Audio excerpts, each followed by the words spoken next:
तो सिंध भर की तरह सांगड़ के फारवे बड़े मशहूर हैं। ताज़ा फारवे बाग से तोड़ के लोगों को दिए जाते हैं।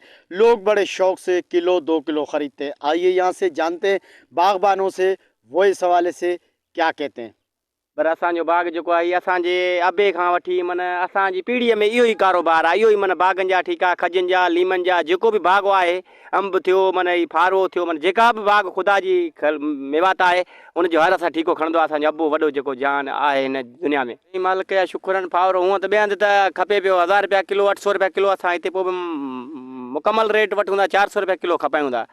माशाल्लाह असांजी शइ ज़बरदस्त ताज़ी शइ पटे हिते खपनि। घणा माण्हू कारपेट में कारपेट में इहो पाल करे खपाइनि था। असां जेन्युअल शइ खपाइनि दुनिया जे अॻियां। माण्हू हितां अलाए किथां किथां जा माण्हू अचनि था हिते 2-2 किलो 3-3 किलो पाल कयो वठियो खयो हलिया था वञनि। साईं तसली जी शइ आहे। साईं हीअ असांजी शइ आहे, जेको खाईंदो हिन में बिल्कुलु फ़ाइदो आहे। बाक़ी ॿी त माण्हू 4-4 ॾींहं रखियो वेठा आहिनि। पई आहे नथी खपे त पई आहे, वरी सुबुह जो खपाइणी आहे। असां नए सिज नई शइ खपायूं था। जंहिंखे वठणी हुजे दुनिया हितो वठे पई, असांजे लाइ वठंदा, असांजे लाइ फ़ाइदो आहे। असां सस्ती शइ खपायूं था।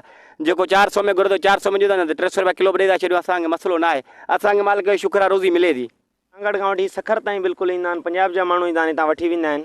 हर जॻह जी गाॾी बीहंदी आहे। मेन रोड आहे, सफ़ा सुपर आयो आहे। साईं बिल्कुलु बहितरीनु शइ आहे, ताज़ी आहे। तव्हां ॾिसी था सघो, माण्हू वठी खाईंदा आहिनि। इन में पाणी जी बोरिंग बि लोड फिनिशिंग न आहे, पर इन खां वरी नारे जी थोरी पाणी जी घणी सख़्तु ज़रूरत आहे। इन जे करे माल थोरो घणो जर जे हिसाब सां न खणंदो आहे। हिनखे शाख जो नारे जो पाणी लॻंदो त VIP माल खणंदो, बहितरीनु शइ थी वेंदी, ज़ाइको कंदो, मिठो थींदो। यहाँ के सांगड़ के बागबान जो बता रहे थे कि फारवा न सिर्फ सांगड़ के लोग पसंद करते हैं, बल्कि सांगड़ से रोडी इस रोड पे चलने वाले तमाम मुसाफिर, बड़ी बड़ी गाड़ियों वाले गाड़ियाँ रोक कर भी फारवा किलो 2 किलो ख़रीद कर बड़े शौक़ से खाते हैं।